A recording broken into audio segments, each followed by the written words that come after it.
Magandang araw po sa inyong lahat. This is Charimar Flores po, ang inyong licensed broker at nandito po tayo ngayon sa Batangas City. Ito po ay exactly nasa area ng Tinga exit po. If familiar po kayo sa ginagawang bagong exit po ngayon dito sa Star Tollway po. Bali, ang exit po na to ay bago po Balagtas exit, no? So, from here sa Tinga exit na ongoing na ginagawa, mga 3 minutes drive na lang po siya going to Balagtas exit. So, meron pong itatayong subdivision na napakalapit lang po dito sa Tinga exit po. So, ang subdivision name po nito ay Westwood Heights by Pueblo de Oro po. So, ang Pueblo de Oro po, may kilala po sila sa mga projects na tinatayo along Star Tollway po.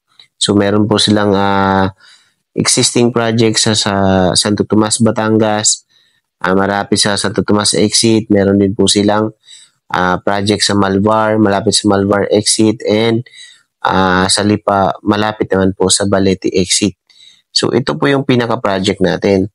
So, ang pinaka-landmark po ng Westwood Heights ay tapat lang po siya ng Tinga Itaas Elementary School. So, talagang as you can see naman sa video natin, di ba, na ilang meters lang po siya from the Tinga exit. So, it will be the most convenient for those people or for those na gustong magkaroon ng isang residential dwellings na tahimik pero malapit po sa lahat. Kasi itong Westwood Heights po ay meron siyang access going to SM Hypermarket or Alangilan, which is 3 minutes drive lang po siya.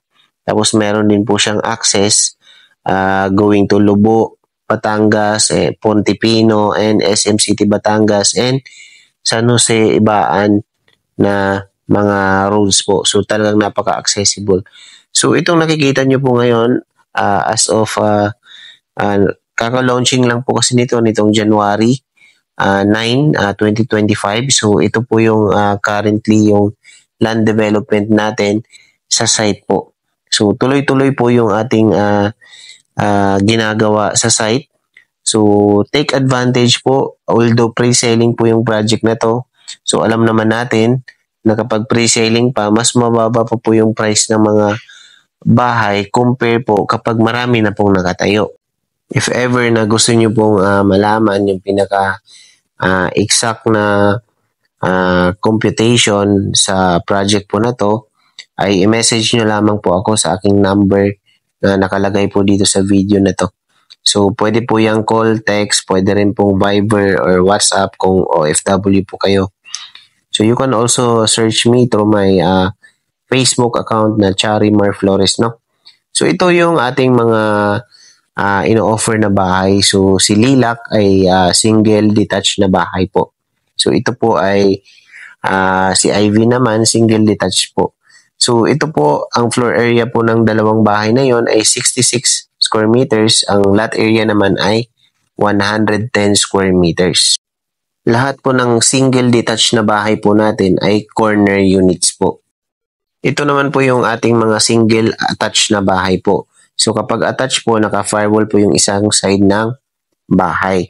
So, ito pong single attached po ay mga inner units po ito. So pareho lang silang in terms of floor area na naka 66 square meters po. Nandito po tayo ngayon sa kahabaan ng San Jose Ibaan Road, no? To your left side po, yan po yung papuntang SM Hypermarket and Alangil.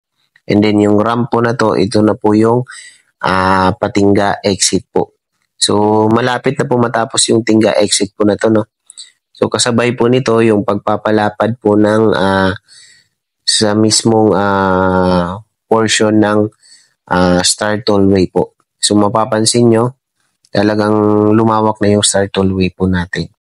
Kanina nabanggit ko po sa inyo na ang Westwood Heights po ay halos katapatan lang po ng entrance ng Tinga Itaas Elementary School, no? So, hindi lang natin makikita sa portion na to, pero nandun kasi sa kabilang side yung Tingga Itaas na elementary school, no? So, yung portion na to, yung di pa dinadaanan, yan po yung pinapalapad na portion ng Star Tollway, no? So, for sure, itong Tingga exit po ay mag-o-operational na po ito bago po matapos or maitayo yung mga bahay dito sa Westwood Heights, no? Kaya for sure, once na makalipat po kayo dyan sa mga bahay nyo dyan ay magagamit nyo na po itong Tingga exit. So yun lamang po. Again, this is Charimar Flores po, ang inyong licensed broker. At kung interesado ka sa project na to, i-contact mo ako at magpa-schedule ka na ng tripping. See you po sa Westwood Heights.